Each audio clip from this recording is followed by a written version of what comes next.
মাননীয় স্পিকার, আপনাকে ধন্যবাদ।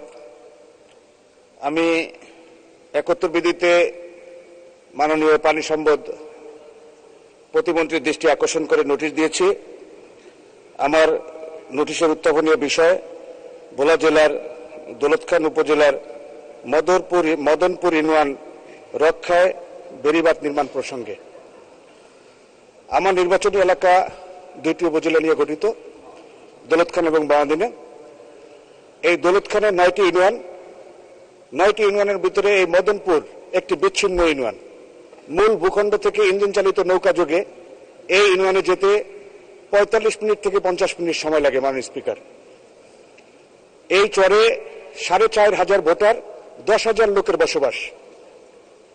বাংলাদেশে যখন প্রথম স্যাটেলাইট উৎক্ষেপণ করে তখন এই দুর্গম চরে আমরা আমাদের মাননীয় তথ্য প্রযুক্তি বিষয়ক উপদেষ্টা সজীব মহোদয়ের সাথে এই বিচ্ছিন্ন চরে বসে আমরা 1-to-1 কথা বলেছি স্যাটেলাইটের মাধ্যমে।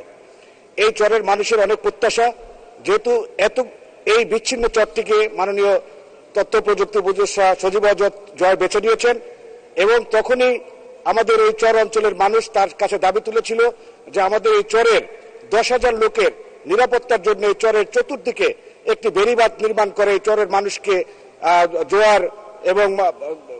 জোয়ার বৃষ্টি থেকে রক্ষা করার জন্য। অতি জোয়ারে আমাদের এই চর প্লাবিত হয়ে যায়। এই প্লাবিত চর থেকে বেড়িবাঁধের মাধ্যমে এই জিনিসটা থেকে আমরা যাতে রক্ষা পাই, এই অঞ্চলের মানুষের এটা প্রাণের দাবি। যার কারণে আমি আজকে মহান জাতীয় সংসদে মাননীয় পানি সম্পদ মন্ত্রীর দৃষ্টি আকর্ষণ করে নোটিশ দিয়েছি। উনি অত্যন্ত চমৎকার মানুষ, করোনার মধ্যে উনি ভোলাতে গিয়েছেন এবং আমাদের জন্য তিনি কাজ করেন। ধন্যবাদ মাননীয় সদস্য।